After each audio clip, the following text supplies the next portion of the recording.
The wind would not stop that night. It cut through the hills, pushing snow across the frozen Texas ground. Snow piled up against the door and windows of Samuel Cross's small house. The sky turned black early. No moon. Just wind and the sound of old wood bending. Samuel woke up fast, too fast to be normal.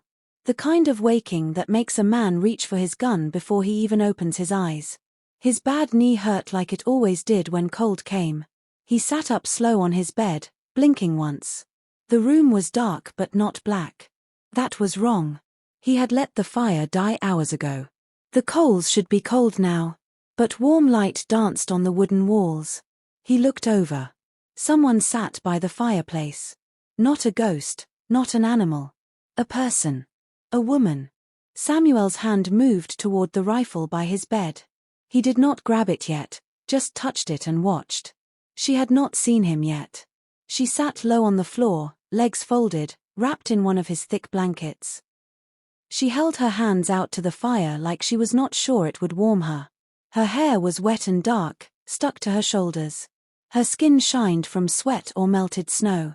Her feet were bare and red and hurt-looking. He did not move. His mind worked slow these days. But he saw the truth bit by bit. She had come in without waking him. She lit the fire again. She took a blanket.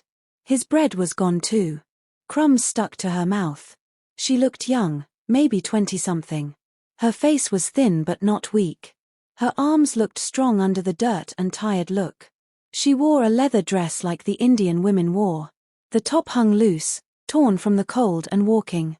One side was ripped high, showing her hip and leg. Not on purpose, just damage from the cold and the long walk. He leaned forward slow. The bed made noise. She turned at the sound. For a moment, they looked at each other, both still as stone. He kept his hand on the gun. Her eyes saw it. Then she spoke, her voice low and rough from no water. "I thought no one lived here." Samuel said nothing. He stood up careful, putting weight on his good leg first. She did not back away. Her eyes stayed on his. "I saw smoke from the chimney," she said. "I waited for hours. Did not see anyone. I thought." She stopped. He could see she was picking her words careful. She was not scared. She was tired. Fear would come later. Samuel reached the stove, pushed the coffee pot with his boot. Still warm. He poured what was left into a tin cup, put it on the table, then looked at her. "You want to sit at the table like a person?" She waited, then pulled the blanket around herself and stood. Her moves were stiff. She walked with a small limp like her left foot was numb. As she sat in the chair across from him, he looked at her face better. High bones, strong jaw, nose red from cold. Eyes dark and sharp, too awake for someone almost frozen. She sat without saying sorry, just need. He pushed the cup to her. She took it with both hands. Her fingers shook a little. She did not thank him, just drank slow. Steam rose from the cup. Her shoulders dropped inch by inch, like her body finally knew she would not be shot. "You got a name?" he asked. "Elena." "Samuel." He said no more. She did not either.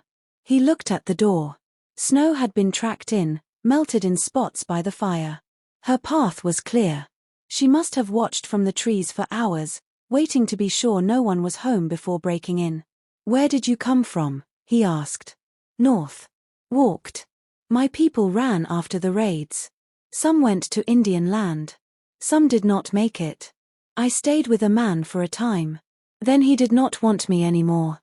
Said I was too much trouble." Samuel did not ask what kind of trouble. He figured it was either another man wanting her or just plain mean talk. Either way, she had been alone for days, maybe weeks. Her skin was dry and cracked. Her legs had small cuts and dark marks. She put the cup down and looked right at him. "I can cook," she said.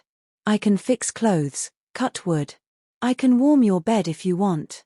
I can have children. I am strong." Samuel did not speak. His eyes stayed on her face. "I am not asking for pity," she added. "Just do not send me back out there." There was no sweet talk in her voice. No shame either. Just a straight trade. work and body for a warm place to live. He let out a slow breath, stepped back to the fire, and picked up another blanket. He held it out to her. She blinked. "You sleep by the fire," he said. "You are not going back out there, but you are not getting in my bed either." Her lip shook just once. Relief showed in her eyes. She stood again, moving slower now. She took the blanket, wrapped it around herself, then sat where she had been before. She looked smaller that way, but stronger too. Her eyes stayed on him even as she lay down. Samuel went to his bed, sat on the edge, leg hurting again. He did not look at her, just stared at the floor. This was not how he wanted his night to go, but something in him knew. If he had thrown her out, he would not have slept again. He would have seen her eyes all night. She had not cried or begged. He had seen what it looked like when someone gave up. This woman had not. Days in the storm. When Samuel woke the next morning, she was still there. The fire burned steady. She had not run. "I noticed," Samuel said, putting oats on the stove. "You said you can cook." She took the spoon from his hand and stirred like she had done it 100 times. She moved careful and sure, still watching, but with quiet skill. "This is not charity," Samuel said after they ate. "If you stay, it is work, cooking, cleaning, whatever needs doing. You do not owe me anything else." "You mean I do not have to lie with you?" "That is right. The rest is your choice." By the third morning, they had found their way with each other. She fixed his clothes, fed the fire, moved like she had a right to be in the space. Samuel gave her one of his shirts to wear instead of her torn dress. She tied it tight with leather, covering what needed covering. The storm kept them inside for days. Everything was quiet but nothing felt still. She swept, cooked, lived beside him without fear. He sharpened knives, fed cattle when the weather let him, watched her more than he showed. "You were married once," she said one evening by the fire. "Long time ago. Sickness took her and the baby. You built all this yourself. Was not meant to be for one person. You still do not want to be alone." Samuel sat by the fire. "I do not know what to do with someone like you. You are here, but I do not own you. You offer yourself, but not from pity. Because I was waiting to see if you wanted me to stay." He touched her face gentle. She leaned into his hand. "I do not want to touch you just because I can," he said. "Then do not touch me unless you need to." That night, she did not ask. When she walked to the bed, she stopped once, looked back. He came with her. Spring's promise. By March, snow had melted enough for wagon tracks. A trader came by, looked hard at Samuel when he saw Elena. "Did not know you had company, Cross." "I do now," Samuel said flat. "Cowboy," the trader said. "She is Elena. That is all you need to know." After the trader left, Elena said, "They will talk. Let them." Weeks later, her body began to change. Small, but enough for Samuel to see. She pressed his hand to her belly one evening. "I was late," she whispered. "I think I carry yours." Samuel did not move for a long time. His chest got tight, not with fear, but with something he had not felt since Rebecca told him about little Thomas. "Then this is your home. Yours and the child's. I thought I would never belong anywhere again. You belong here. With me." When spring came full, Samuel took her to town.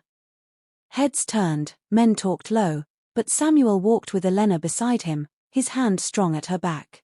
When someone spit near the water, Samuel stared at the man until he looked away. "Would you lie about me?" she had asked before they went. "No. Not once." That evening, they sat on the porch as the sky burned orange over the hills. Elena leaned against him, her hand over the small growing life. "You are not alone anymore," she whispered. "Neither are you," he said. Samuel Cross, who once thought quiet would be his last friend, now had a woman beside him, a child coming, and a home no longer built for one. For the first time in years, he was ready to live.